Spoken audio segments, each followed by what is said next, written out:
Good morning to you, the Camnet viewer. This is the Breakfast Show, a show that comes to your screen every morning from Monday to Saturday, where we discuss a lot of things that are happening in our economy. We know that Zambia is going towards recovery in our economy. We have a huge debt burden on our head that has to be sorted and stuff like that. We have a lot of activities that are happening Monday, Tuesday. We discuss community, Wednesday, Thursday, policy issues, and today, Friday, we look at business sector, what is happening in our business sector. A lot of people are excited that government introduced the Constituency Development Fund, and part of that fund is used for businesses. For those who are doing businesses, you have an opportunity to get yourself a loan to invest in that business. Talking about entrepreneurship this morning, we will be joined by a guest who's, of course, a youth, of course, and championing entrepreneurship. What is it that he is doing? How is it that we can tap and learn something from him? He is the son of one of the prominent politicians, so stay tuned to Camnet TV, even as we invite him on set to just discuss entrepreneurship. But before I get to speak too much this morning, I hope you have exercised. Remember, exercising is important for your health. Every morning when you wake up or before going to bed, do a little bit of exercise to keep you fit. We need a healthy nation, and the healthy nation can only be attainable if we have a healthy people. So let's exercise, and of course, let's get to visit health facilities to see how is it that our bodies are performing. Sometimes we get certain illnesses that we are not even aware that we have, but it is important for you to frequent the health facilities in order for you to know how is it that you are performing health-wise. Speaking about that, we are going to have our doctor today in studio who are going to help us discuss a particular topic. So let's get to hear what the doctors have to say on the Doctor's Corner this morning.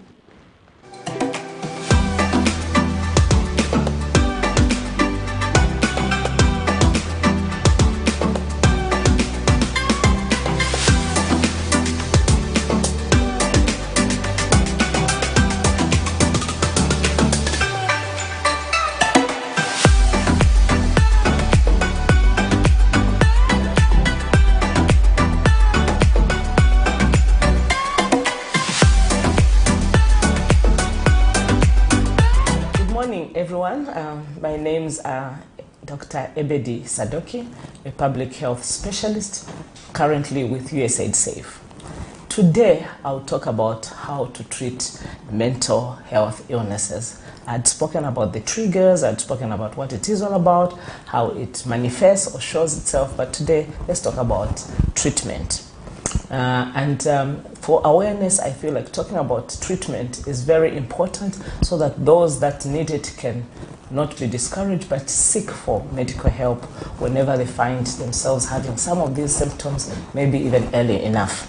So most of the treatment, if approached early, can be solved with counseling, with professional counseling, sitting down and talking about it, running through it, and there are qualified psychosocial counselors who are all over the country and can help us whenever we need it. And then in other cases, there can be medical treatment, that is having to swallow tablets for the purpose of treating the mental health illness. And for our clients, the mentally ill clients, we need to ensure that we prepare a support system for adherence to medication. They need to have either a close relative or friend who will be reminding them to take these medications appropriately and on time and correctly. So I think for other conditions, maybe other patients can take their medications on their own, but for mental health disorders, because the mind may not be ready to remember and appreciate its importance, there's need for a treatment buddy or a case manager that is supporting the treatment. And then also there's need for disclosure. There's need to disclose that this is the condition and this is how we're going to treat it and this is how it will resolve. And then, of course, we need to address the forms of stigma that could be around it. Remember, I talked about in the introduction that I hope this awareness can help us change on how we look at mentally ill individuals, because we can find that there may be, if I give an example of a patient hallucinating and they've got cerebral malaria. But if there's someone with mental illness and also talking irrelevantly, you find that the other patient with malaria is taken a good care of, is tolerated, is supported, whereby the mentally ill individual will be abused, sometimes physically, and they are pushed away, they are not brought close and supported. So it is important that through treatment, this support system is also looked into. So for today, thank you very much for listening. This was Dr. Sadoki with you on mental health awareness. So see you tomorrow when we talk about prevention. Thank you for listening, and bye.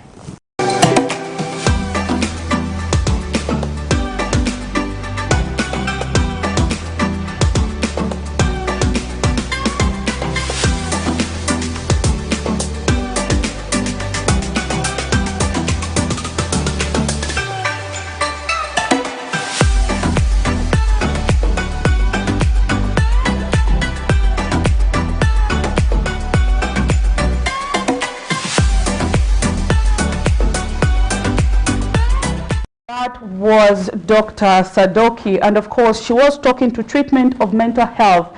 Mental health has become a very important topic. Let's pay attention to mental health. Let's get to learn more about mental health. Sometimes we are living with people who have mental health issues and we do not even realize it, but what we do is sometimes laugh at them. Mental health can come and can happen to any one of us due to circumstances. Sometimes you are a business person. Imagine you order these goods maybe from South Africa, from the US, and along the way your transport has a problem and that is your only source of income. Maybe there is an accident and you lose all your goods. Sometimes people find it very difficult to accept that situation and end up having mental health issues. Sometimes it might be a lady, after waiting for so long, a man pops up and promises to marry you, and unfortunately at just the age when you're about to walk the aisle, they decide to go for another person. Sometimes it affects people very differently and they begin to have mental health issues. Sometimes it might be that you're expecting something, it takes too long, you become depressed and you begin to have mental health issues. So if we see anyone manifesting the signs of what has been talked about by the doctors throughout this week, let's help them by taking them to the health facility so that they can be treated on time. Mental health can be treated, if at all it is taken care of. So do not keep someone who has mental health issues. Let's not laugh at people we think are having mental health issues. Mental health issues can happen to any one of us because we are all human beings and we get problems, we get affected by problems differently. Sometimes it might be that you lose your spouse, you lose a child,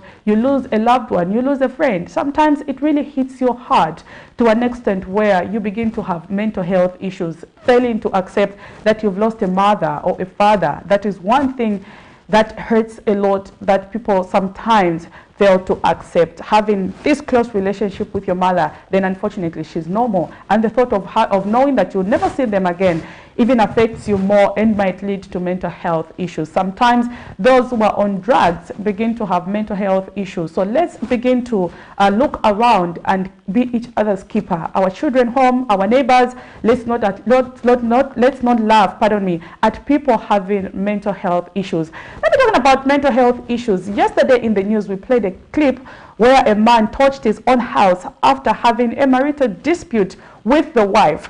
The question that you might ask maybe is he having mental health issues? Because imagine just having a marital dispute and you decide to burn everything in your house without thinking of what will happen tomorrow when that misunderstanding is gone. People have misunderstandings, but is that the best way to solve a misunderstanding? What am I talking about? Let's play you this clip. High cost of living has continued to affect many families in the country who feel the promise made by the current administration to lower the cost of living once in office was all a lie. In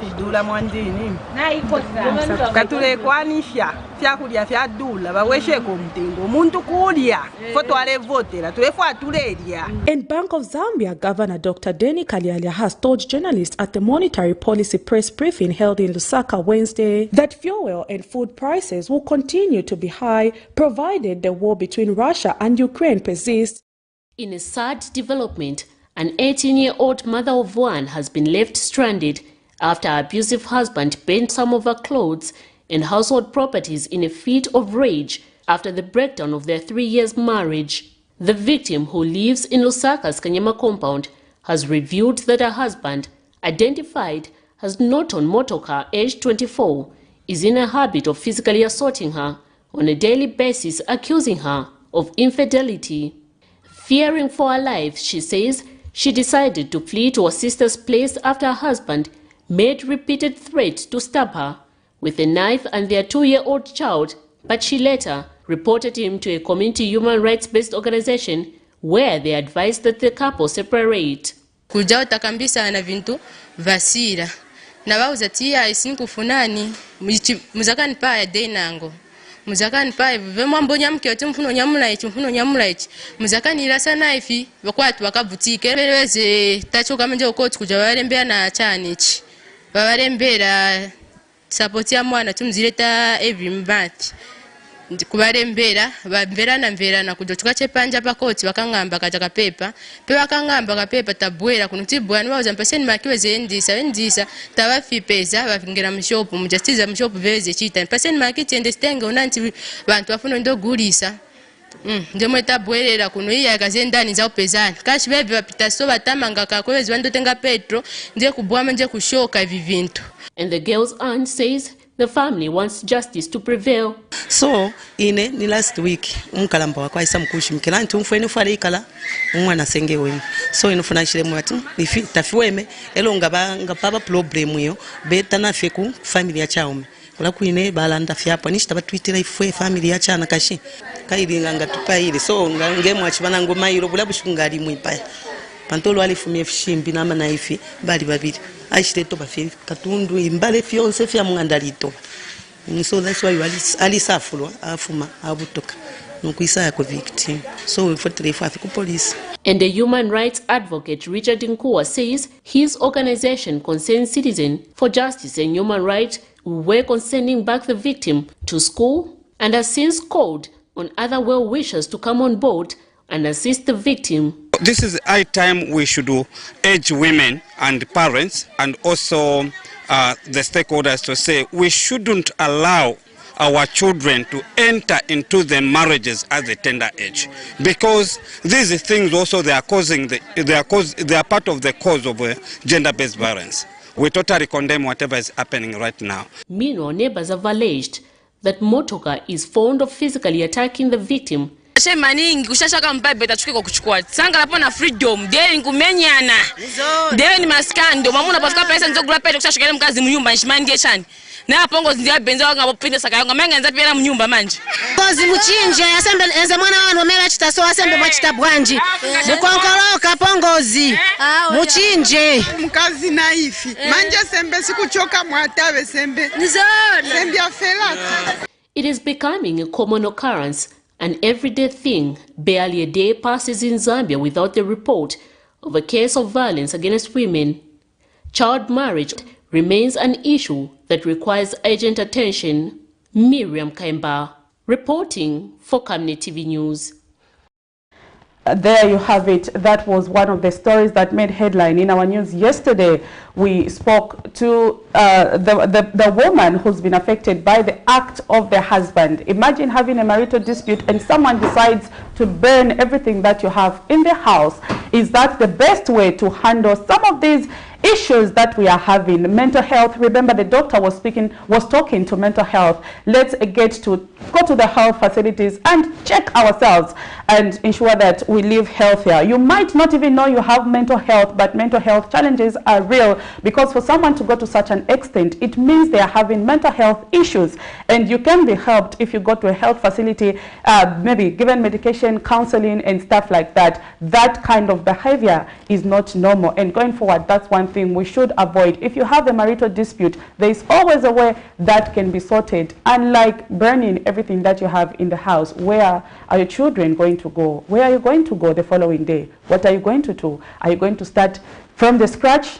That's not the best way to handle issues. But let's get to interact and hear what you have to say. Send messages on our Facebook page. Remember, this program is live on our Facebook page. You can send through those messages. I know we've been having quite challenges with the phone this week, but hopefully we can get that fixed. But keep those messages coming on our Facebook page, and we will read them on the program. For everyone watching us on different platforms, we are so excited that you've joined us this morning, and of course we look forward to having a fruitful discussion.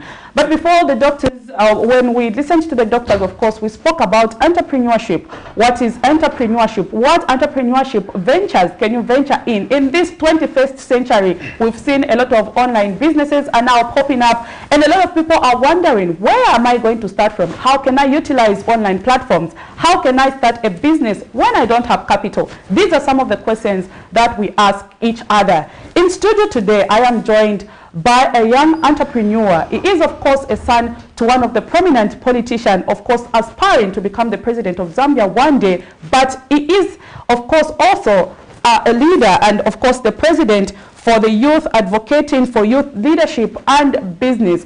It doesn't mean just because you have a father who's, of course, a leader, then you have to step back. You also have different visions, and that is the vision that my guest has this morning. I guess you're wondering who is he. His name is Chetekela Kalaba, and he's joining me in studio this morning. Sir, good morning. Good morning, and thank you for accommodating me on this program. Thank you so much for making it through to the program. Maybe people are watching are wondering, who is this Kalaba who's been mentioned in studio today? Just tell us something about yourself. Well, my name is Chetekela Kalaba, of course, as you have already aforementioned, and I'm somebody that has a passion for the youth as far as business is concerned. I believe the youth have the capacity to venture into different businesses and be successful in them. And so I availed myself with my passion to help the youth in that regard.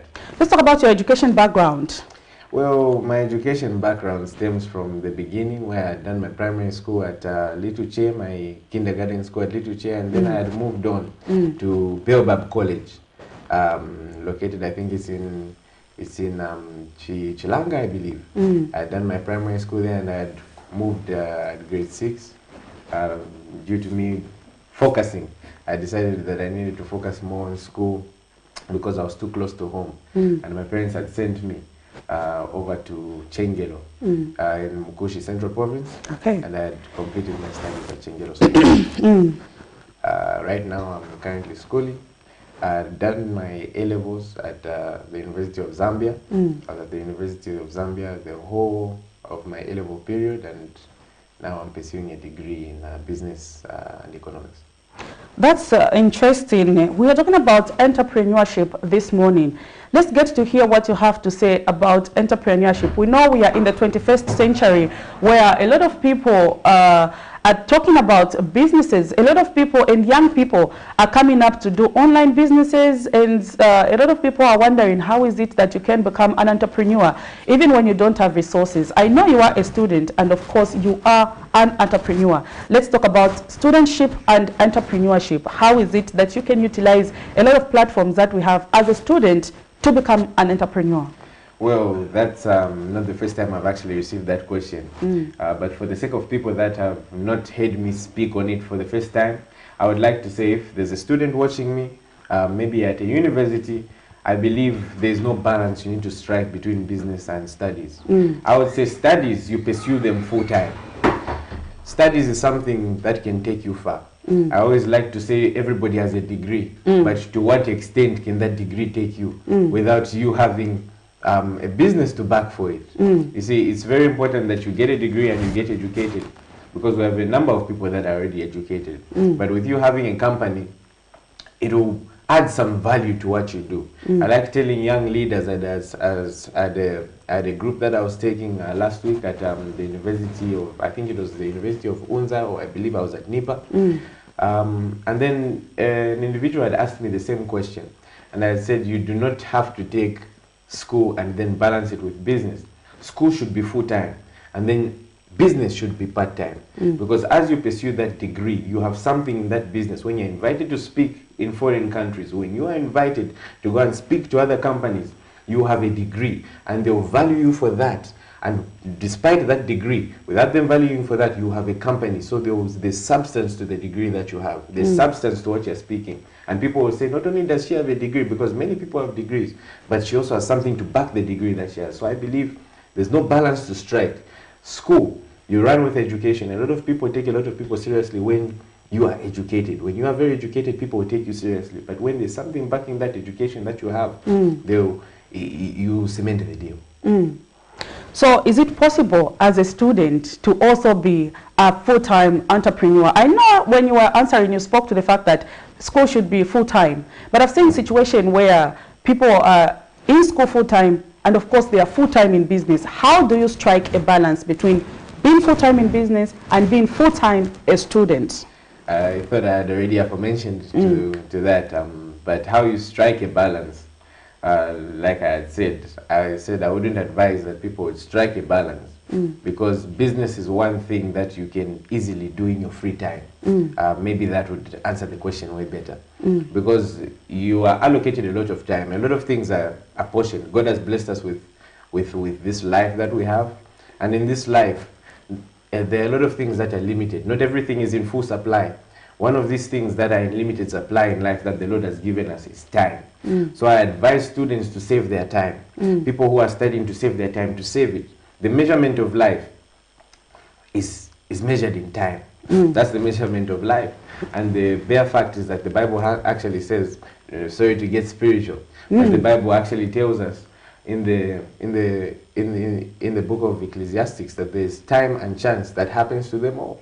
So therefore we take time from what the Bible is saying and then we take chance. But whatever the Bible is now indicating first is obviously what it wants to push first. And therefore we have time and then we have chance. So if the Bible has given us time, then you really need to take your time seriously. Don't miss your chance, yes, but take your time seriously. Everybody is apportioned a certain amount of time. What you use your time to do is different. I was having a fruitful discussion with somebody just this morning who was telling me that he wakes up at 4 a.m., he starts his day at 4 a.m. And then he tells me how he utilizes his time until midnight from 4 a.m. You can clearly tell how somebody has really apportioned their time because time is important. You need to save time. You need to save it. Time is very important, and time, remember, as I had aforementioned, is in limited supply. The times that students are using to go and play soccer, to go and chat around with their friends, to just those things that you're doing, if you spend them working on your business will now flourish. I was talking to somebody the other day, and I had said, imagine all that time that you had wasted when you were playing around, whether you're on social media. I said, if you had diverted your attention, being so far in business right now. So it's the apportionment of time that you have to utilize. If you don't utilize time in business, you are gone. You really need to set deadlines for yourself. You need to be serious. You see, I ask a lot of people and I say, when is your company launching? When is your thing? I ask a lot of you these questions. When are you selling your first product? When are you going to deliver this? They'll say soon. Soon is not a date. Soon is not a time. You really need to be specific. Get deadlines straight. People that make it in business are people of focus. You really have to be focused. So to all the youth that are watching me out there, you need to be focused. Take your time seriously. Maintain it. And you will prosper in that regard. Youth Advocating for Youth Leadership and Business President Chetekela Kalaba. We are having him in studio this morning and we are talking about youth and entrepreneurship, how a business. Talking about that, let's talk about business opportunities that are out there for students, online businesses. I know you are doing such businesses yourself. Let's talk about them. What business are you doing and how is it that youths can utilize online platforms to do business? Well, there's many platforms that have been out there. You know, the rise of technology is very easy for one to succeed. If somebody is saying, I remember you had asked the same question, you had asked me, how can a youth start a business without capital? But we'll get to that. Yeah, we'll get to that during the course of the discussion. I have to address the fact that social media is everywhere. Everybody has a social media account. Utilize that social media, even if it means selling the books that you have. It's very possible. Marketing has become very easy. There's what we call Facebook Marketplace.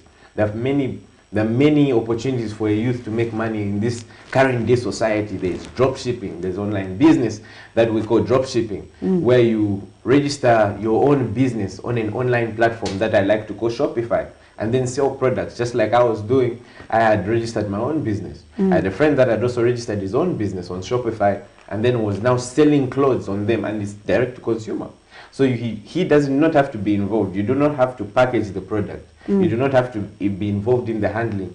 That online business that you have registered yourself with will be the one who will take care of it, handle the delivering, handling the shipping. All you just need to do is the marketing work. And remember, social media has made it very easily available. Today we have TikTok. We have TikTok. People are making millions of dollars off this small online platform that we call TikTok. TikTok. We'll talk about just a little bit about that, because a lot of people just think this clip pops up on TikTok, they watch and they laugh about it without knowing that actually the content provider of that particular content is making resources out of that. Exactly. It's a monetization opportunity. And that's why I said the youth really need to focus on monetizing their ability. I have a very good friend that's very interested in dancing. He is able to just go on TikTok and he would dance. He dances for a few. He would dance to somebody's song, and after he dances to somebody's song, they'll pay him a commission fee for that, just by dancing to someone's song. So the opportunities that are available online are plenty. It's just, that's why somebody in this current day who can say it's very difficult to make money really does not know how to utilize the opportunities in front of him. If you focus on social media marketing, remember I had already spoken of dropshipping, and it's not just dropshipping. There's Amazon FBA, there is affiliate marketing, so many things that a young entrepreneur can do, can venture into, that can earn him a living. Very important. Talk about, you've talked about dropshipping and other stuff. Maybe for those who are watching us on Camnet TV this morning, and a lot of youths are wondering, dropshipping, what is it that is talking about? He's using a lot of terms that we don't understand. Simplify that to someone who's watching. When you talk about dropshipping, when you talk about Facebook advertising, what is it that you're talking about? Take them step by step so that the viewer can understand. As I had previously mentioned, dropshipping is a process whereby you had registered a business online, and then you now sell a product on that online platform, and then they handle the shipping, they handle the packaging. I had already explained it previously. But as far as Facebook marketing is concerned, there is what we call Facebook Marketplace. I think and I believe everybody knows what Facebook Market is. Not everyone knows. People today, young ones, are just joining Facebook. We've got people in college who just joined Facebook, and they don't even know what that is. They think Facebook is just about going there, you post a picture, and this is what a lot of young people are doing on Facebook. I'm sure everybody is affiliated with Facebook, rather. Yes. People are living under a rock. People are affiliated with Facebook, but they think Facebook is just where you can just post a picture, and it goes viral, and tomorrow get another picture. And if you go to a lot of profile for the young people, the youths, those in institutions, this is what they're using Facebook for. Wow. So let me briefly expound on that point there. Now that you've elaborated on it, I think it's very important to note first of all that you can monetize any social media platform. For the people that had not known this, I think it would be important for me to say this so now they can be aware of it. It's very possible for you to monetize any social media platform. Facebook especially. There's this place, there's even a button allocated for it. It's on your Facebook, just to the left at the bottom. It will show you that there's Facebook Marketplace, a place where you can buy products on Facebook. It's there on Instagram, it's there on Facebook. It's a shop on that social media platform, basically allocated to individuals who want to purchase things. Now that is what you should utilize. There are people that sell cars on Facebook. I've seen many pages on Facebook where people are selling cars. There are groups on Facebook where people are doing that. It's very important that youths actually utilize that. Everybody has a product to sell. If you don't have, if somebody's saying, I don't have a product to sell, I don't have something to sell, it's very easy to monetize a brand. You can build a brand through TikTok. You can have a product. It's so easy. Like we had spoken about TikTok. You said some youth can get the phone and scroll and not even know that it's a monetization ability that you can use. It's so easy. One video can go viral. Just one video is all you need on TikTok. You can make one video a day with no followers, and that video itself can get over 10,000 views. Very possible. It's so easy, actually, in this day and age, to actually sell a product. I had tried it one time with my own class. I said, somebody get your TikTok account. They got the TikTok account. I said, film yourself holding a product and then shake the product. They filmed it and then they shook the product. And that video never got 1,000, never got 5,000, never got 10,000, but got 15,500 views just from somebody shaking a product, not even speaking, just shaking a product, and the product got sales. TikTok, Facebook allows people, as I've spoken about affiliate marketing. Affiliate marketing is very simple. It's one by which somebody sells a product of another person in exchange for a commission.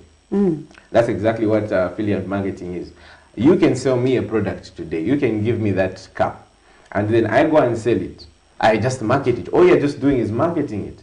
You market the product for the other person, posting that same video I'm telling you about, and you get a commission in exchange for it. There are many people that do the exact same thing, not to mention any names, but famous celebrities on TikTok who do the same thing, where you post videos of them and they are selling a course.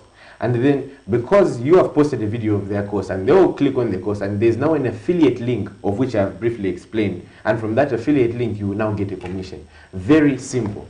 Very simple. All you just need to do is market. You just need to focus on marketing strategies. It's impossible. Thomas Jefferson had said something very important. He said, business without advertising is like stopping the clock in order to save time. You can't do it. You really need to put yourself out there.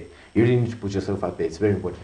A lot of swindling is happening online. A lot of people are afraid of online business and trusting online products because they feel these platforms are being used for people to be swindled. How is it, even as an online entrepreneur, you will identify, how is it that you can identify genuine products from that where people are being swindled? Even in Zambia, I think we saw a situation where police officers arrested a certain man who was faking products online and selling to people. When you send him money, it goes off and does not even send you a product. A lot of that is happening, and a lot of people are fearing to use online platforms to actually begin doing businesses. How would you identify, or how is it that you will know? Or do you have to flow with the risk to say, okay, I'll purchase an online product or I'll start up an online business without even like really understanding or looking at the risks that come with that? Firstly, let me start off by saying fear of the unknown is failing to recognize the opportunities that are right in front of you. Social media has proved to be one of the biggest innovations of all time. This from social media is one where people have gone from 0 to million. So failing to recognize rather the opportunities right ahead of you on social media. There's no business that is widely known that is not on social media. It's not possible. You can tell me, I won't know about it. You won't know. If I tell you about Kahoot, nobody will know it. If I tell you about Amazon, everybody will know it. Why? Because that is something that they've managed to utilize online. The ability to be online is something that can actually change an individual's business and online. If somebody meets me and asks me, how do I grow my business? The first question that I tell them is, do you have a social media account? They say no, and I will easily understand. There's a man that I was talking to at one of the previous business forums that I was hosting last week. And he had indicated that he had begun his social media account in February, I believe. He had registered his company with Packer. And up to now, he had put his business, he's not advertising on billboards. He is not advertising on television. He is advertising on Facebook alone. And on Facebook alone, he has gotten over 250 quotations from February till date. Over 250 quotations through Facebook marketing alone. How can somebody recognize a fake product? It's very simple. The authenticity of a page or a social media page will prove it all. If there's somebody with 100,000 followers and is only getting 50 likes, you usually know the person has bought followers. You can also check credibility through Google. Google will tell you ad reviews. There are reviews on products, there are reviews on pages. You usually check those. It's very easy to be deceived, but it's easy to understand. When you invest your time into knowledge, and I've spoken about time, a lot of things, informative education is very important, and that's what a lot of people lack. A lot of people are forward for education, academic education, but they forget that informative education is very important. You need to inform yourself. Informative education will be very important, especially in business. If you are not informing yourself, if you are not focusing on improving yourself daily, improving your company daily, knowing your space better than anybody else, because it's impossible for you to go and sell a product you know nothing about. If you invest your time in knowing the product that you're selling, the space that you're selling, it's very important, and it will be very possible for you to dominate that space. If you don't do that, anybody that will come out will push you to the side as far as business is concerned. It will be easy for you to lose in that regard. Chetekela Kalaba is the president for the Youth Advocacy.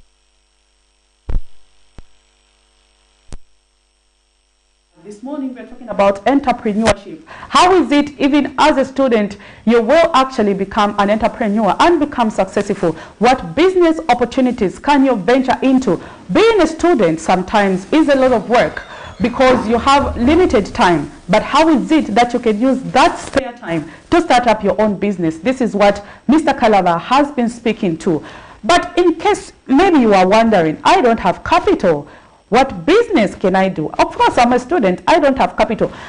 We speak about the aspect of capital, Mr. Kalava. I don't have capital, but I want to start a business. How is it that I can go about it? First of all, the way I'll answer that question is the biggest problem of an entrepreneur willing to start a business is that he requires capital. If you believe that you have need to find capital before starting your business, then you've already failed in business.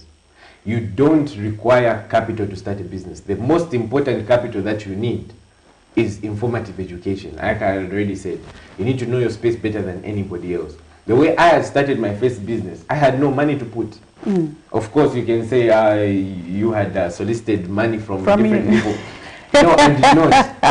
Let's speak a little bit about that. People would think, no, Kalava, the name sounds familiar. Yes, he is a son to a prominent politician aspiring to be a president of Zambia one day, Mr. Kalava, but he also has his life away from his father. Or maybe the question that you would ask is, no, he is lying, because his father, of course, is doing well. So he went to his father and solicited for capital. Let's talk about how you started your own business. So how is it that you can utilize yourself without resources to start up a business?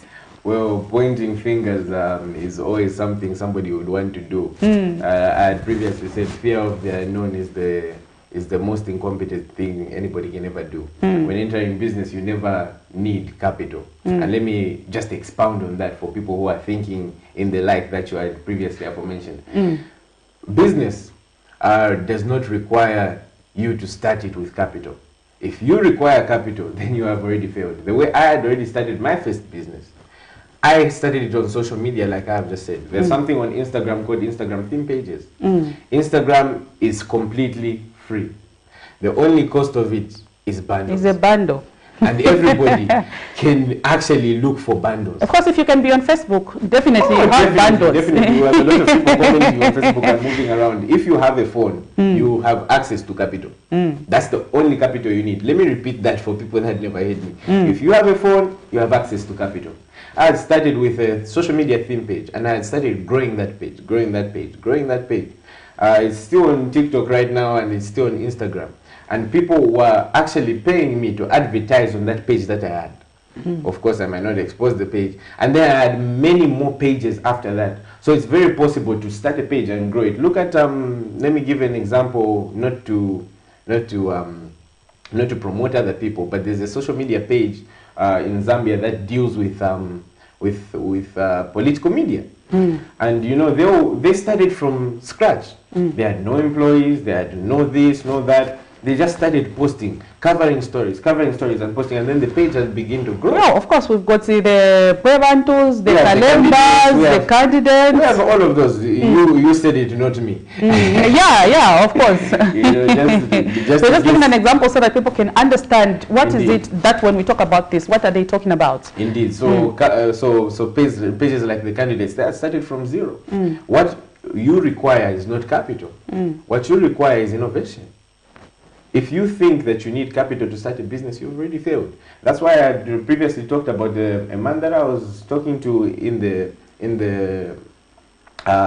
early hours of the morning, who had said that he had started his business and then he had put it on Facebook. After he had put it on Facebook, he was now getting clientele. One time I had tried this with a company where I had started a suit company. Just online. I had no intention of suits. I had no idea of what a suit was, how to do suits and anything. But I had opened it on social media. I would like to say I opened it by faith. Like your name, Chichetekela. Exactly. Chichetekela. You know, this name thing is very So I had opened the pages on suits. And even as I had done that on social media, I had already been receiving messages. Can I have this type of a suit? Can I have this type of a suit? How much is this? How much is this? Without me even actively having the suits on me. The first step that you need to take is actually to utilize social media. The moment you utilize social media, the moment you use your social media pages actually to promote your business, that's the step that you must take. That's the capital that you have to have. You have to be innovative. As a youth, it's very important that you innovate. You think outside the box. Everybody thinks within the lines of I need capital. If you continue thinking within the lines of I need capital, even when you get the capital, you say the capital is not enough. Because you think you constantly need money. You constantly need money. What you need is I like that point, please. What you need is not just what you need is not just capital. What you need is to actually implement the ideas that you have, not through money. Because money is one thing that can actually use to scale your business. That's very important. I'm not saying money can never be there. But as far as starting is, what you need to do is get started. You can go to Pakra. Start by registering your company. People have chickens. People have, you at least start by registering your company. Have some business cards. Have a business card that you can give. There are many youth that have business cards that I interact with. I can interact with somebody and they give me a business card. Then I actually know this person is serious. You can't come to me and say you want to do business. I just want to be a business person. And yet I've not even had the fundamental step of even opening a social media account. Then you're joking about what you want to do. You don't want to do business. What you just want is just money.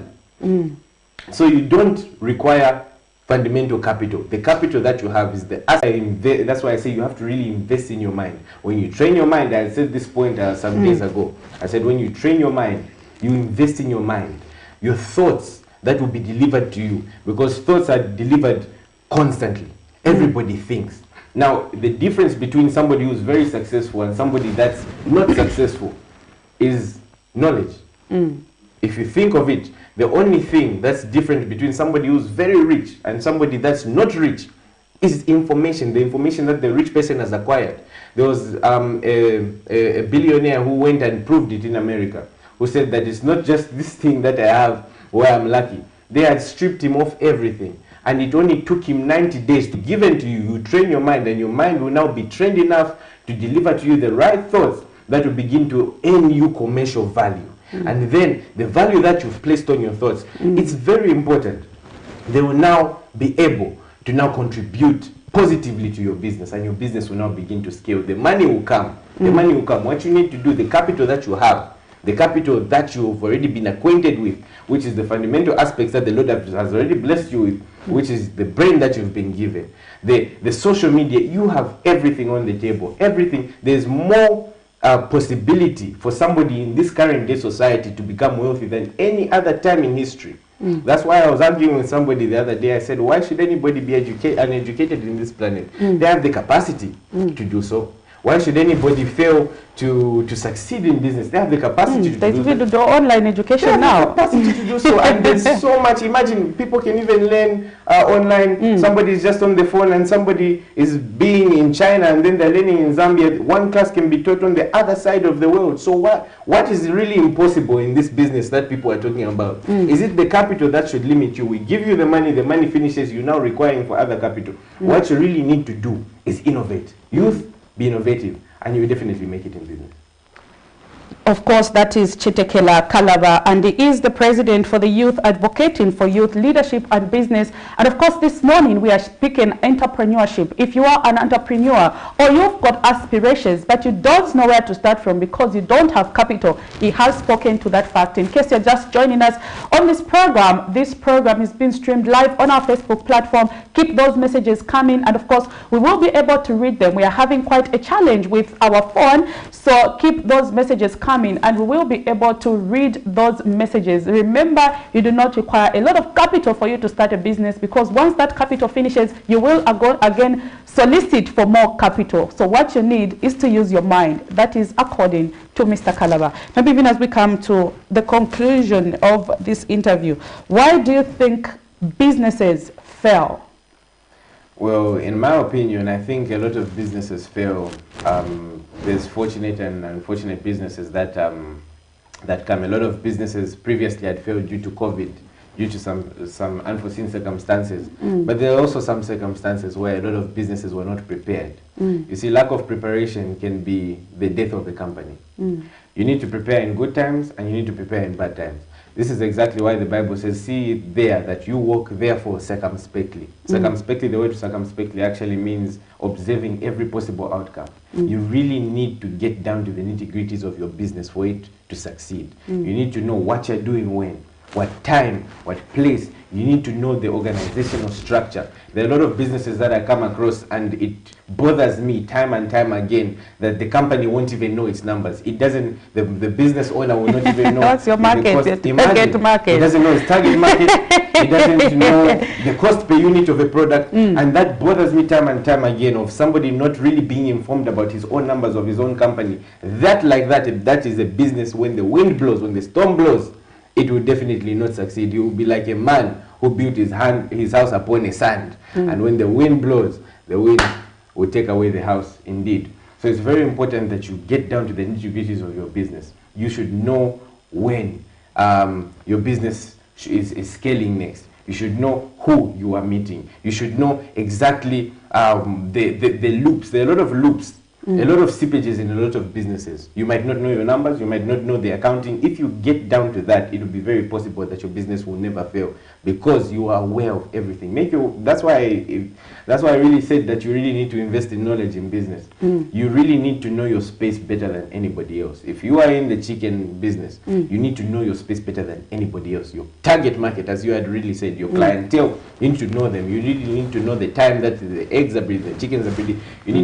You really need to get down to the nitty-gritties. Know your business better than anyone else. If you don't know your space, if you don't know your market better than anybody else, you will be dominated by the person that knows your market better than you. So you need to constantly learn, desire, hunger for knowledge of your space, and you will definitely thrive in that area of business. Your business will never fail.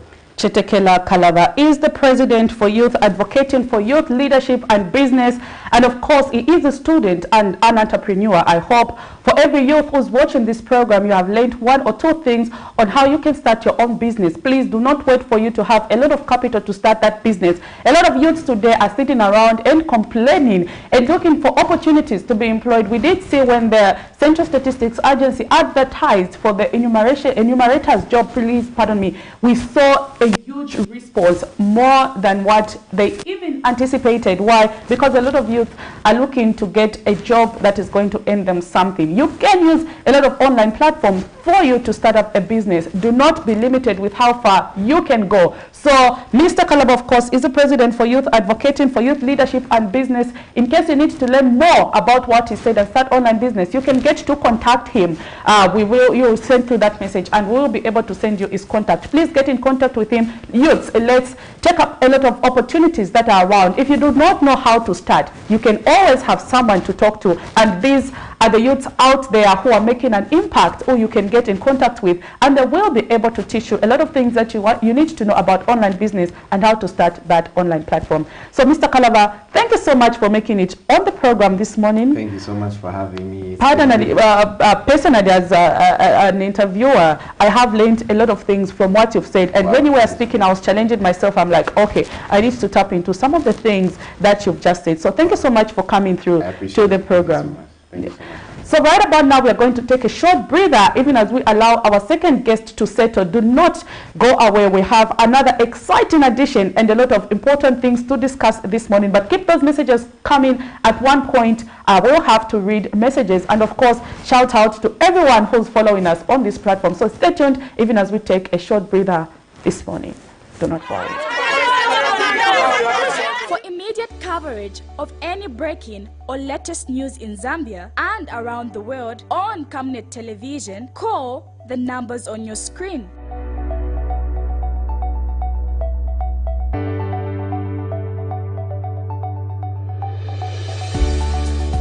Camnet television, bringing to your screens fair news, impartial news, credible and reliable news all the time. Get the whole truth on Camnet World News.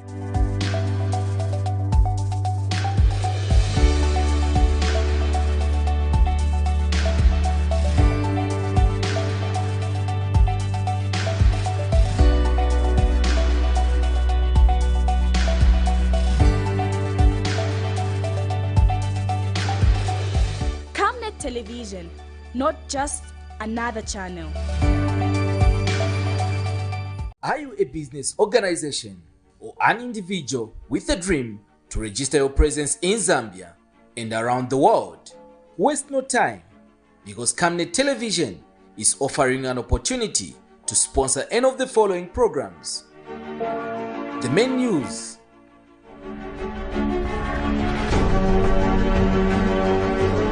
National matters.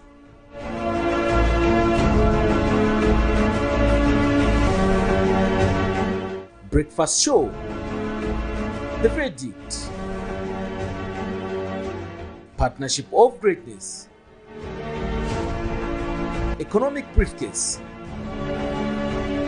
Business and sports news. For more details, call the following numbers.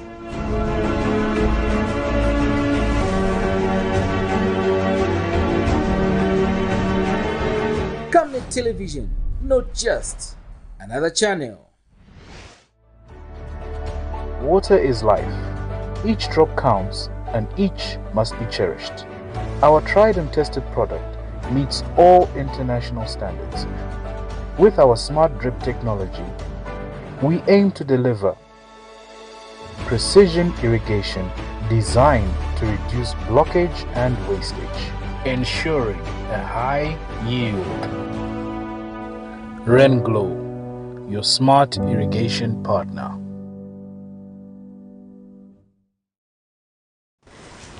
Thank you so much to our Camnet TV viewer who stayed tuned to Camnet TV even this morning as we continue to interact. We had our earlier guest who's left. In case you're just joining us, we were speaking about entrepreneurship. Of course, he is a student and he is an entrepreneur, and a lot of important aspects were discussed, especially for the young people out there who are looking for business opportunities. So this program, you can find it on our Facebook page. In case you missed that segment, you can just go through and listen to a powerful discussion that we had.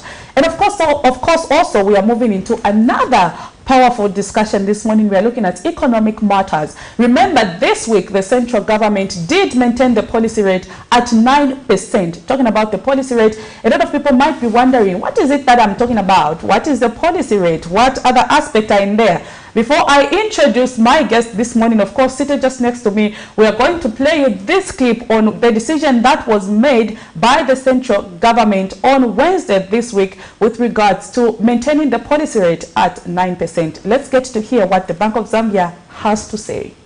High cost of living has continued to affect many families in the country who feel the promise made by the current administration to lower the cost of living once in office was all a lie. And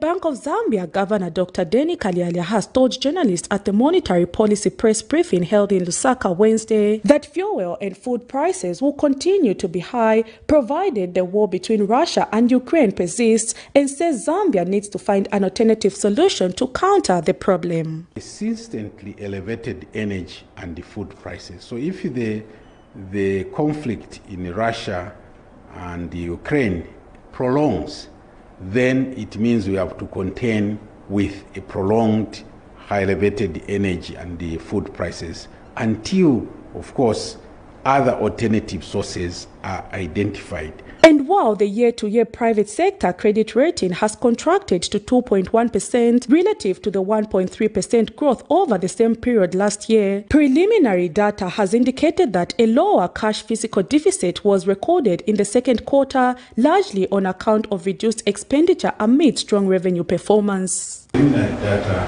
indicate a lower cash fiscal deficit in the second quarter, largely on account of reduced expenditure amid strong revenue performance. A standstill on external debt service principally to non-multilateral creditors and lower spending on capital projects underlie this outturn. And Dr. Kalialia says the committee has maintained the policy rate at 9% in the third quarter of 2022, taking into consideration the sharp declaration in the country's inflation rate. Maintain the policy rate at 9%. Why? Because we see a sharp decline in inflation in the second quarter, and our projections also show that inflation will be coming down by the first quarter of 2024. It will be in the target range of 6 to 8%. With the private sector credit rating having contracted in the second quarter of 2022, achieving a private sector-led economy will be impossible if the government continues to hold on resources instead of spending it on the economy. Prudence Chota, reporting for Camnet TV News.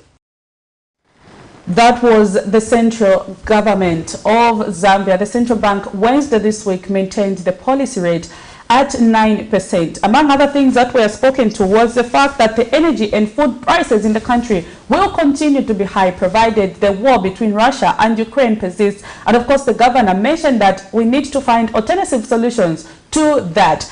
Other things that were discussed, of course, were on the issue of less expenditure among strong revenue performance. We have a good revenue performance in our country, but expenditure has been low. What that has done is it has caused problem with liquidity in our economy, which has seen the private sector credit rating drop to 2.1% compared to the contraction. It has contracted by 2.1% compared to a growth of 1.8% recorded last year over the same period.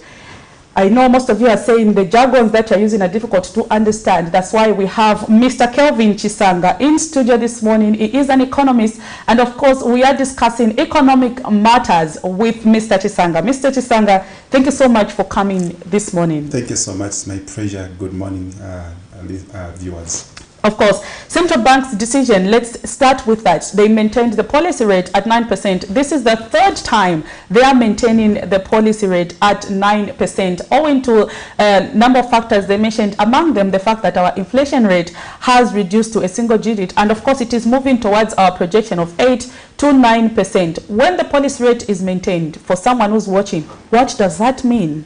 This jargon, policy rate, what is it? So if it is maintained at 9.0%, what does that mean?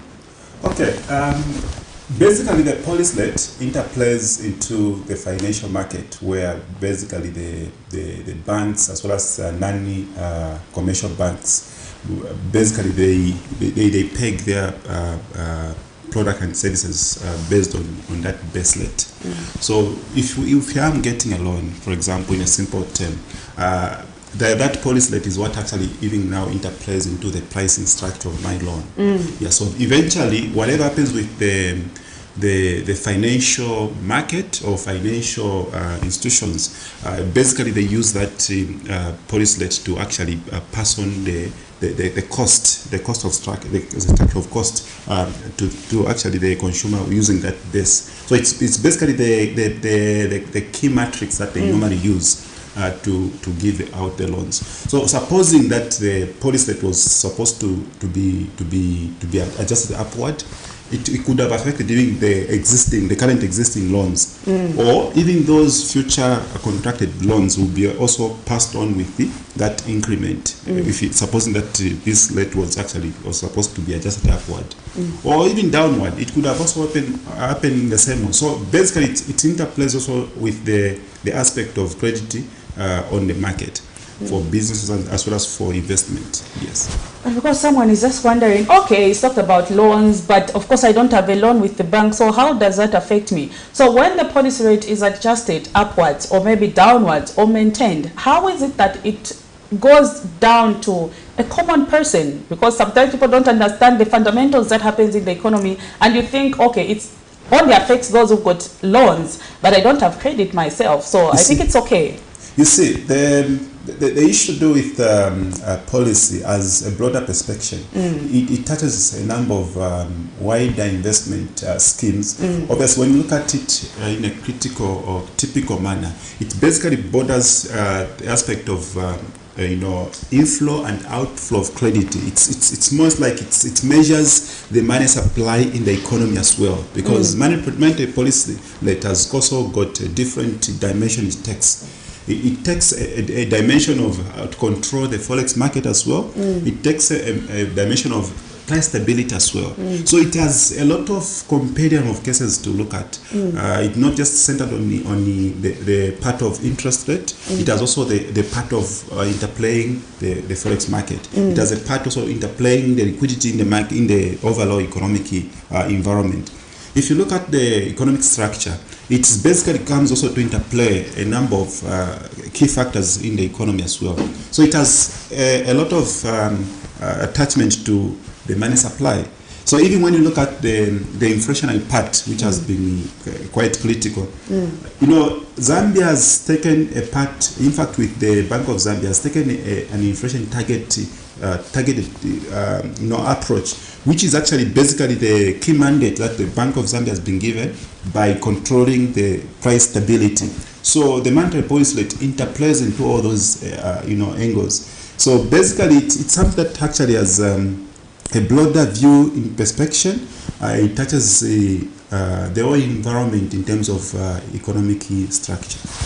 Mr. Chisanga, a very important aspect there, monetary policy is important, of course, to the economy of Zambia, not just to those with loans, but even to those who don't have. That is according to Mr. Chisanga.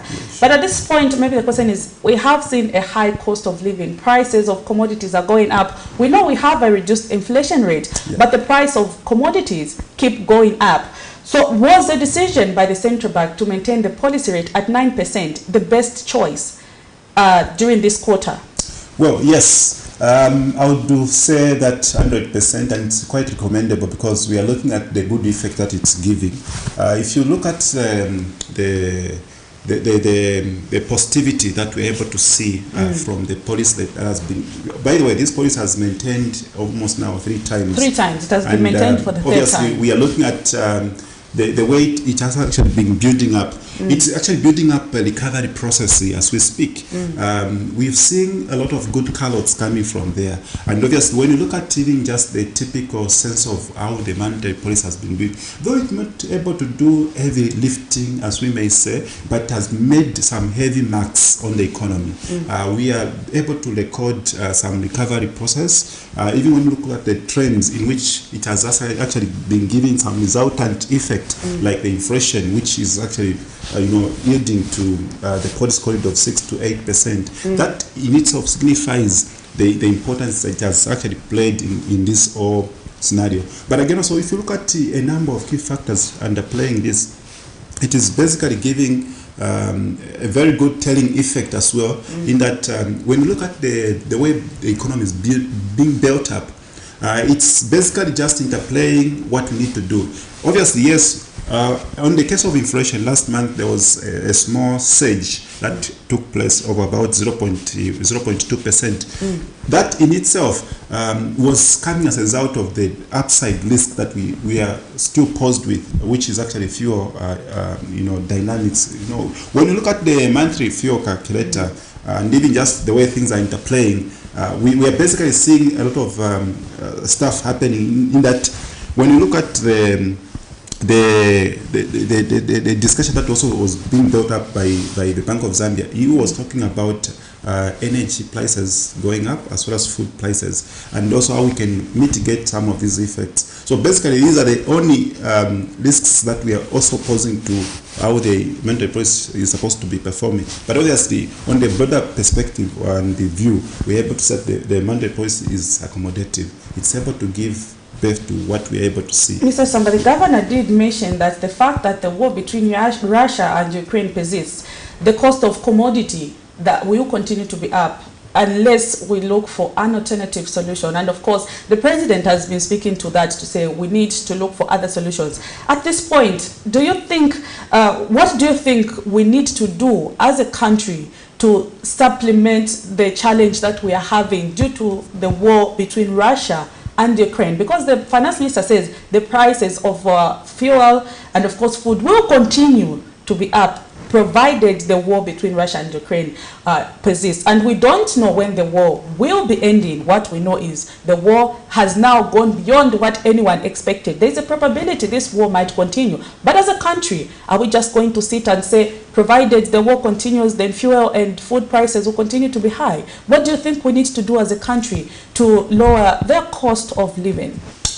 Well, yes, it's quite inevitable that this geopolitical tension has undertaken this direction, which any one of us were not expecting to reach this magnitude. But obviously, we know for sure that Russia has two prominent features that we can get from there. We basically get chemicals that we make for fertilizer, which in essence translate into food cost. And also we get fuel also from there, which is actually the cheapest fuel across the region in the world. Yeah, but obviously the model that we need to employ, in as far as it remains as a downside risk on our growth pattern in terms of projection, we need to look at how best can we ramp up production in the agriculture sector. Agriculture interplays so much, and also if you look at the way we have underutilized nitrogen chemical of Zambia in terms of fertilizer has not given us a good shape. I think for me, one of the models that we can use to marshal ourselves out of this danger in terms of high cost of prices that may actually be posing as an upside risk, we basically need to look at how best can we use nitrogen chemical of Zambia to produce more fertilizer. The anticipated fertilizer that we are looking at producing, which is about 50,000 metric tons for FISIP, is not enough. So maybe if we can scale up a bit to about 100,000 metric tons, that can really help as one of the models that we can put in place. Obviously, when you look at even just the overall FISIP numbers, we are talking of about 400,000 beneficiaries from FISIP. That in itself has also a telling effect, which we can also actually accelerate. And even when you look at the way we have actually been doing in terms of agriculture, I think that has not given good positivity in what we should do. Much more now, I think I would even speak to say, as a way of mitigating high cost of prices, we don't need to open up the borders for what we have already in terms of harvest. Maybe not until we see that we are food secure toward the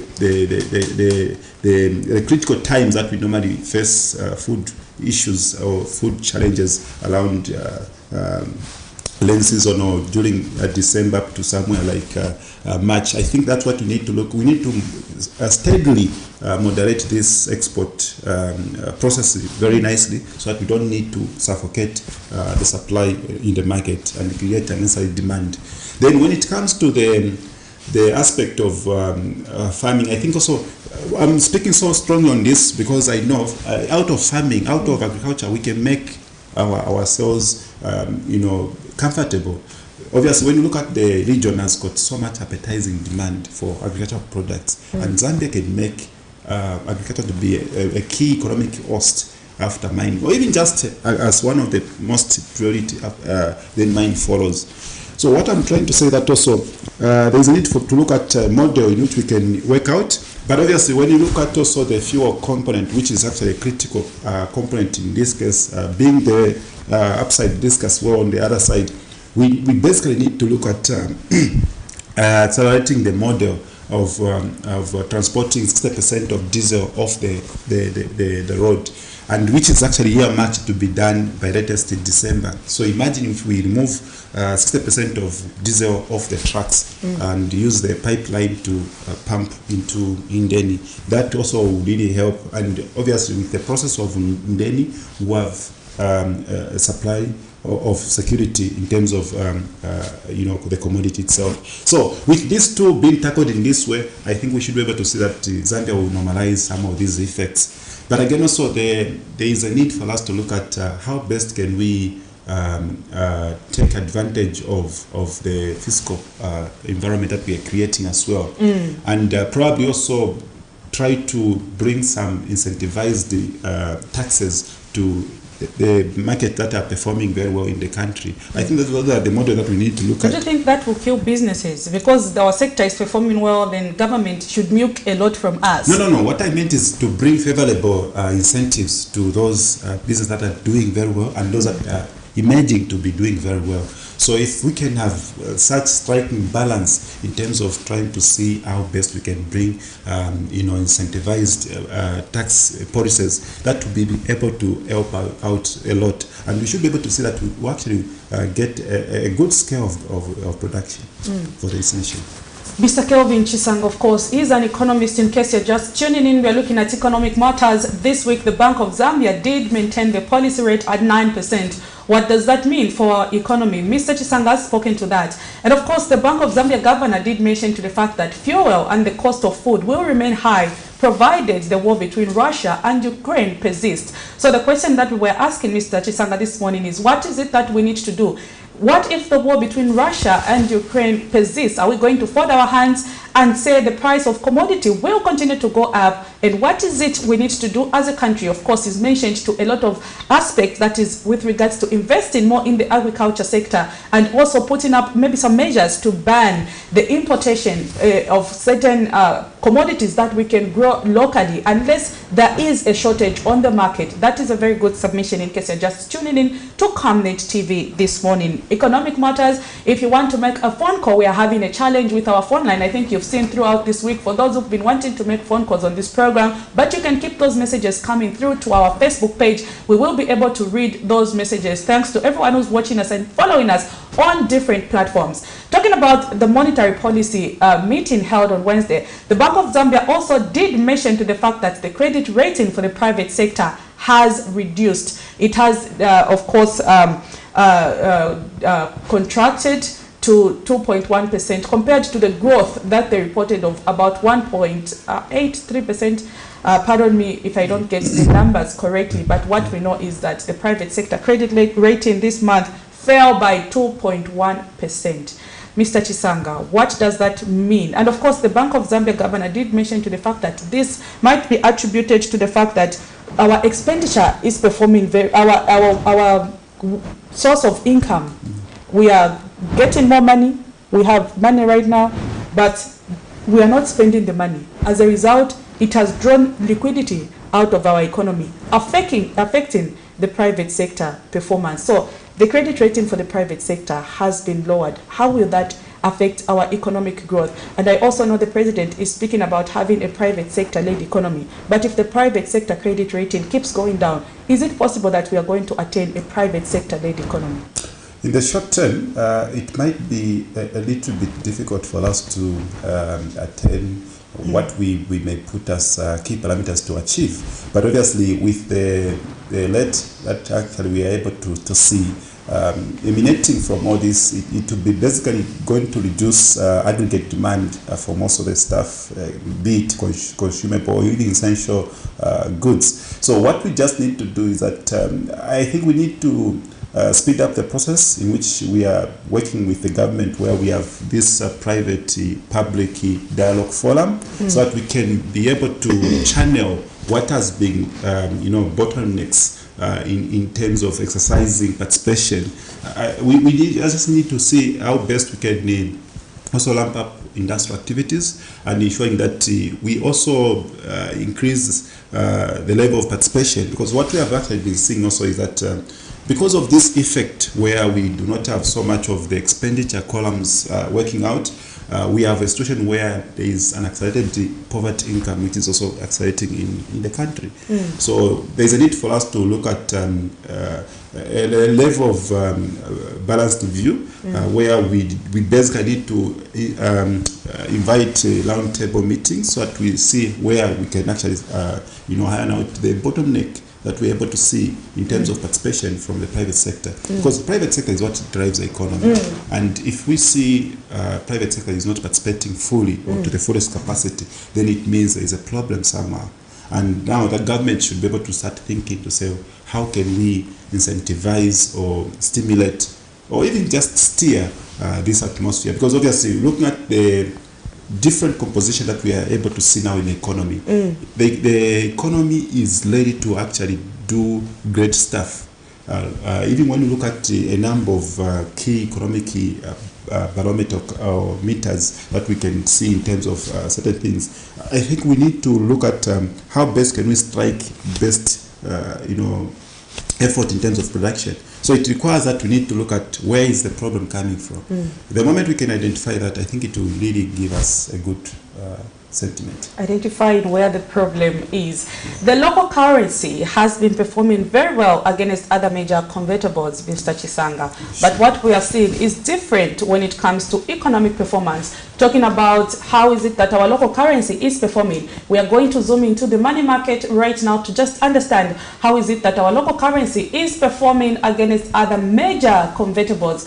The kwacha, of course, after having, of course, depreciated to almost 24% against the United States dollar, we have seen it now move downwards. The Zambian kwacha today has, the foreign exchange, there you have it on our screen. The Zambian kwacha against the euro is buying at 16 kwacha 19 ingwe and selling at 19 kwacha 57 ingwe. The Zambian kwacha against the United States dollar is buying at 15 kwacha 96 ingwe and selling at 16 kwacha 28 ingwe. The Zambian kwacha against the South African rand is buying at 0.95 kwacha and selling at 0.97 ingwe, pardon me. That is the money market. So the Zambian kwacha against the South African rand, just to say that again, is buying at 0.95 ingwe and selling at 0.97 ingwe. So that is the money market against the United States dollar. They are buying at 15 kwacha 96 ingwe. A lot of people, however, Mr. Chisanga, have argued to say the Zambian kwacha has performed quite well against other major convertibles. We are now seeing kwacha is strong against the South African rand, and we know that we import a lot from South Africa. But what is obtaining on the market is different. The cost of living has gone high. So maybe the question that I might ask is, why is it that our kwacha's appreciating is not reflecting on the price of commodity on our market? You see, the appreciation of kwacha has got a lot of composition. There are quite a number of factors that one would have to highlight. Obviously, there are issues to do with positive sentiment that also surrounds with the IMF discussion, much more correlating it to the debt reconciliation or the contraction that also was being undertaken by the creditors committee, and also much more also the aspect to do with the appreciation of kwacha has also been emanating from the physical energies that we are able to see with the central government, and also with the support that is coming from the export sellers as well as the corporate sellers as well. So basically, it has a lot of different cases to look at, but what I would say in this case that what has been prevailing as we speak, it's a issue to do with the recovery process that we are actually seeing in the overall economic structure. We are coming from a position where we had overeating effects in the economy. So now we are just trying to do a gradual pickup in terms of performances in the economic sense. But obviously, yes, the issue that has also brought to certain questions as to why there is no reflection or reduction of prices of goods, it's because there is a place where we should find lag effect taking place. And usually in the Zambian case, when the kwacha appreciates, it takes about 2 to 3 months for it to actually reflect in the price of goods. Because what normally interplays that there are quite a number of issues that are also behind the scene when it comes to business line. There are issues to do with storage, issues to do with pricing of goods, then stock impairments, and those sort of things underplaying that. And obviously, when you look at even just the normal, typical sense of business, you need to recover what you spent. So imagine the costing that you had at a point when kwacha was depreciating was quite high. So for you to basically see that, it has also to take another point of introducing some more of production as well. If you are in production, you'll be able to counterbalance that, and not until you create a situation where there is an equal balance in supply and demand. So if you basically have few items and you spend a lot of money at some point when you are buying those items, it becomes difficult for you to reduce instantly. You need to recover your cost. So now, with the way things work, the lag effect takes a bit of time. It's different with the increment. When the kwacha is depreciating, the increment will be almost instantly, because the dollar is a common carrier in this case. So the dollar being a common carrier, it has a different feature altogether. It demands instant increment, but when it is depreciating, you have to start taking consideration of maybe the cost that you had spread backward, and because of its instability in terms of its movement, it's difficult for one to quickly come down when prices are actually being reduced. So in this case, what I'm trying to say is that the dollar plays the dynamics. If people have to see how it is trending. As we speak right now, we have a bond auction taking place with the Kwacha. I mean, with the Bank of Zambia. What will happen that the Kwacha will start building up, will be able to remain firmly strong in the medium term. But in the short term, we've seen the Kwacha is becoming weak. It is keeping on gains and losses, all because there is just this movement which is actually taking force. But with the medium-term perspective, we are able to see that it's becoming stronger. And again, also, if you look at the scenario in the Zambian case, from January to somewhere like August this time, the Kwacha will do well, will have some fluctuations, some gains here and there. But come September, we have a heavy pickup that starts because of the Christmas period, because of the festival goodies and all those things. So starting from next month, we should be able to see that Kwacha now will start depreciating in a way. But with the case of what is happening, where we have an IMF coming on board, if that actualizes, then we are going to see Kwacha even coming to 12.50 or 12.15 where it is possible. That's what we are looking forward to. So that's a basis here is that if there is a strong support somehow, even just sentimental value of IMF, it's bringing this positivity. Just the talks itself, it's what actually giving us to have this good sentiment accelerating the Kwacha. That is Mr. Kelvin Chisanga, of course, who's an economist, and this morning we are looking at economic matters. We were speaking to the fact that the central bank this week maintained the policy rate at 9%. We also spoke to the fact that Zambia's price of commodity will remain high, together with fuel, provided the war between Russia and Ukraine persists. These were the words that were uttered by the Bank of Zambia governor, Dr. Denny Kalialia. Pardon me on that one. And of course, he said until we look for other alternative solutions. So this is what we were discussing, and we are still discussing this morning. When we went ahead to look at the money market, what is it that the Kwacha is doing against other major convertibles? And of course, a lot of questions have been asked with regards to why is it that the appreciation of the Zambian Kwacha is not being reflected on the price of commodities. This is what Mr. Chisanga was just explaining, the fundamentals that contribute to the appreciation of the Zambian Kwacha and it not reflecting in our economy. In case you're just tuning in to Camnet TV, thank you so much for tuning in. For those who are sending us messages on different platforms, I know we are unable to pick up phone calls because we have a challenge with the phone line, but we hope the technician can soon come and work on that. Thomas Msonda there, thank you so much. I've seen you following us on different platforms. Emmanuel Welma Chungu there, thank you so much for that. Grace, thank you so much. You say inspiring indeed. Thank you so much. And Keen Bite Beats, that name is quite interesting.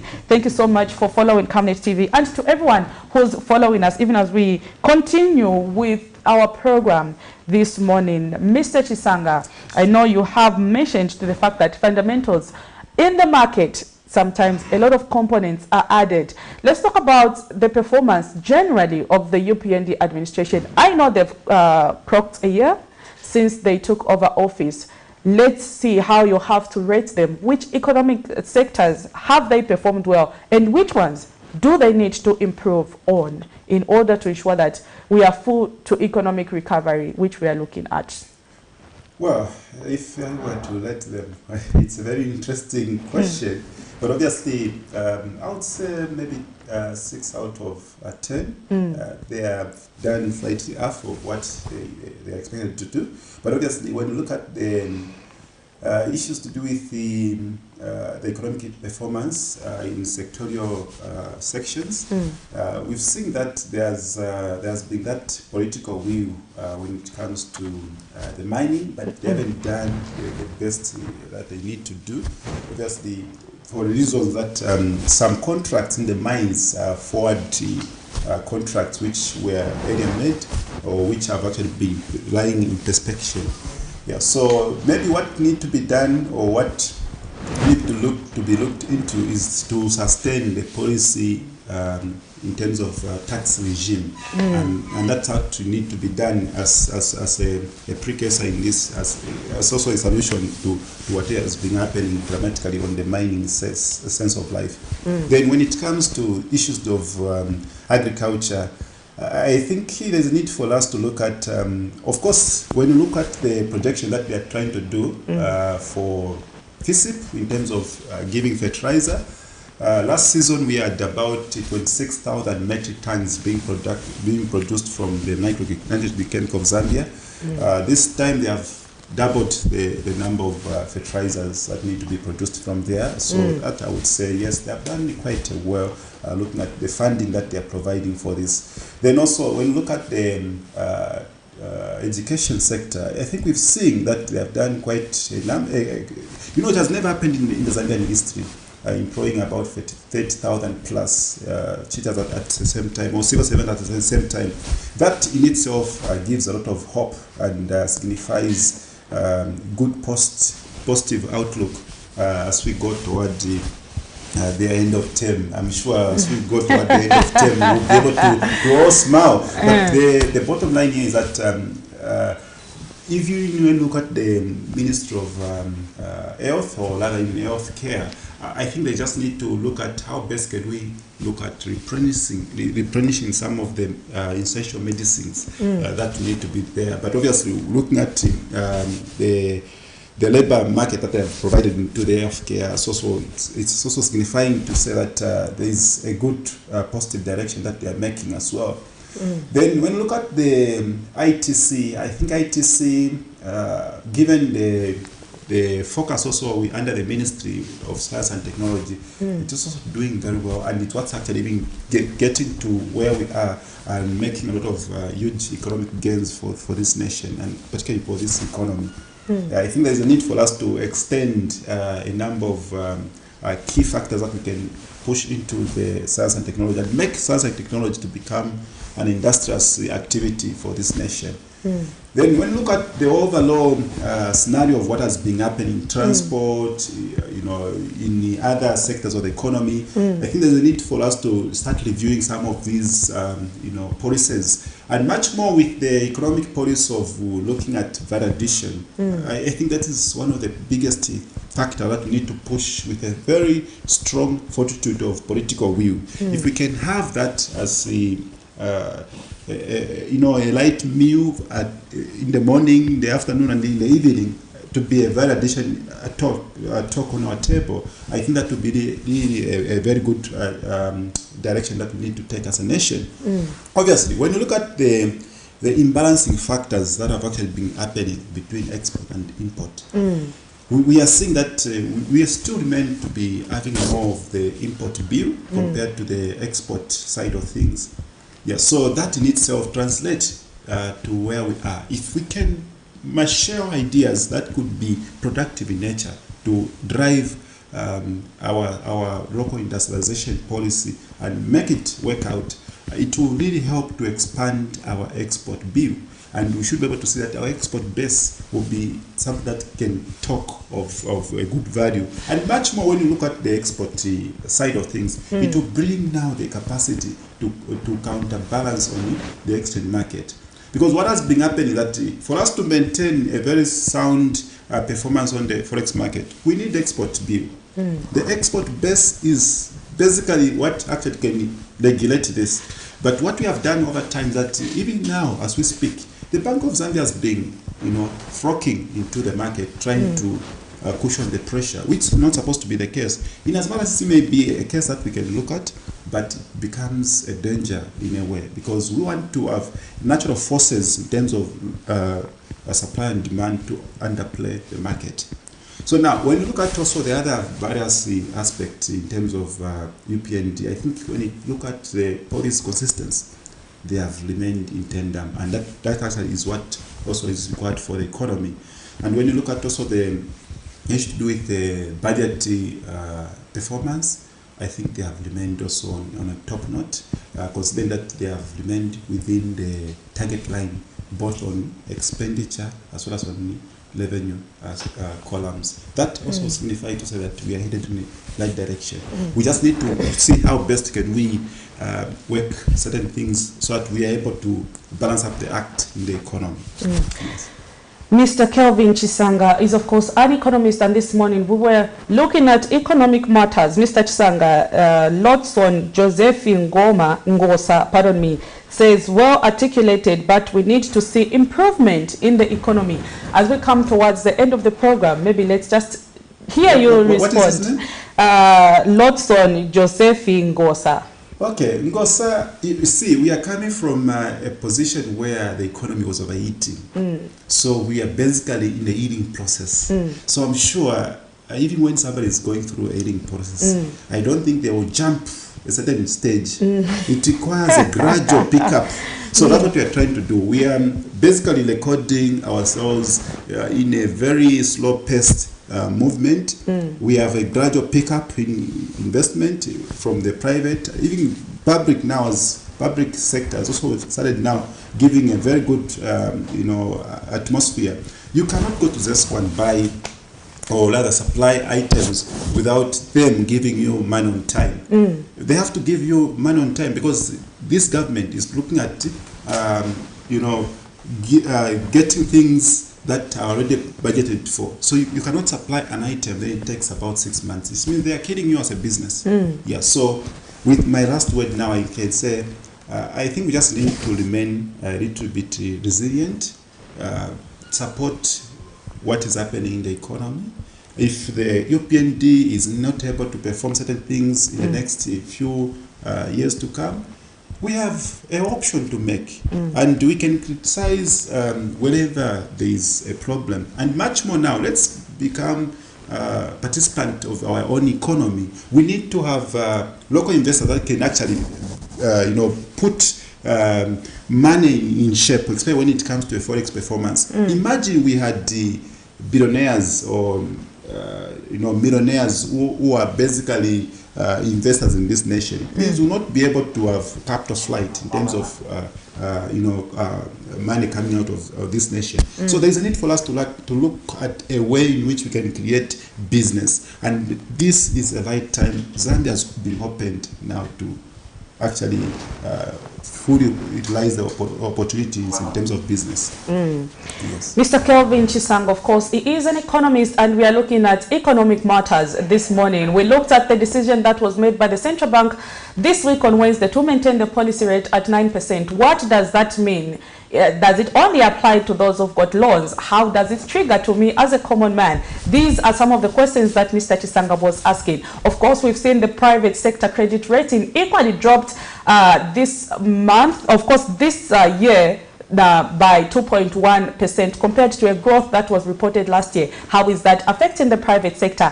Other things that we discussed this morning, we looked at the performance of the local currency against other major convertibles. Why is it that the Zambian kwacha has appreciated while it is not being reflected on the price of goods and commodities? And of course, so we've talked about the rating of the UPND administration performance in the last 1 year when it comes to economic matters. For everyone who kept watching this platform, thank you so much for watching Camnet TV, and of course we look forward to interacting with you more even next week as we begin as we talk about other important aspects that are happening in the economy. If you have questions that you have to ask, please send them through to Camnet TV on the numbers that are on the screen, and of course send them on different platforms. You can send them to us on our Facebook account, and we will be able to respond to some of those questions. Unfortunately, we couldn't pick up phone calls because we have a challenge with our phone line, but hopefully next week we can accommodate all those people who've been wanting to contribute on this program. We appreciate your company. So for me, and of course my guest Mr. Chisanga and the entire Camnet TV production team, it is bye for now, and see you on the other side. God bless you and remain blessed. Thank you so much.